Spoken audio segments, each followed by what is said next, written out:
On July 21, 2011, the Non-Admitted and Reinsurance Reform Act must be implemented.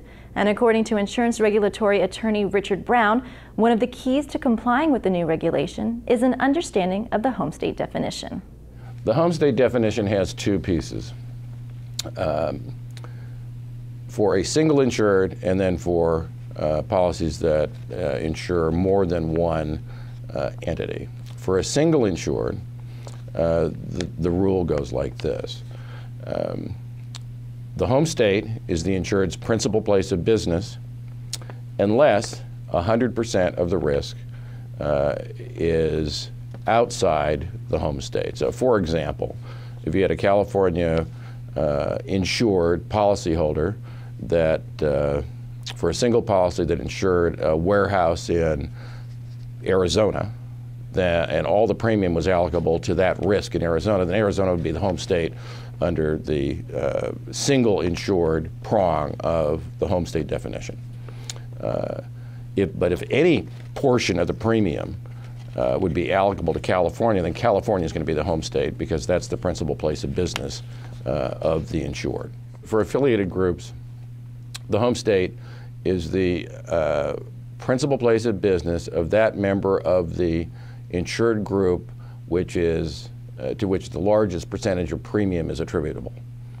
The difficulty with the affiliated group definition is that you almost need to know the home state before you know what the home state is, because you need to know what the allocation is. And why do you need to know what the allocation is? Because you have to be licensed there, you have to comply with all that home state's regulatory requirements, and so you need to pretty much know the allocation of premium among the members of the group just at the earliest possible time. Brown advises surplus lines brokers to carefully consider what will happen with policies put into place before NRRA 721 deadline that have endorsements that change after that date. If you think about it for a second, you have a policy that incepts before 721, we don't have a home state consideration. Then there's endorsement after 721, and now we have a home state consideration. And where do you pay the premium to for the endorsement?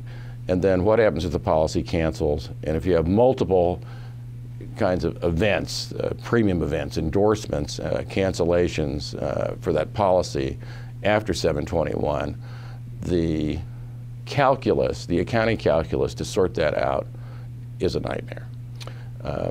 New York has adopted a transition rule they call risk attaching.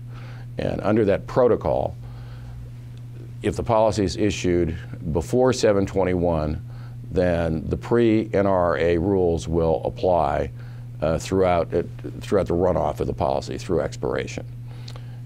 California is discussing a similar rule. The California SLA, I think, is proposing that to the California legislature and in discussions with the department about it. It's a good idea. It's a smart rule. It's not, whether it technically complies with the NRA is a legal question, and before a brokerage firm adopts that protocol, they ought to consult with counsel to make sure they understand what the legal landscape is for it. If you're going to protect yourself as a surplus line broker, you need to document everything you're doing on this home state system. You need to have documentation as to how you determine the home state. You need to have documentation as to how you allocated premium on each transaction.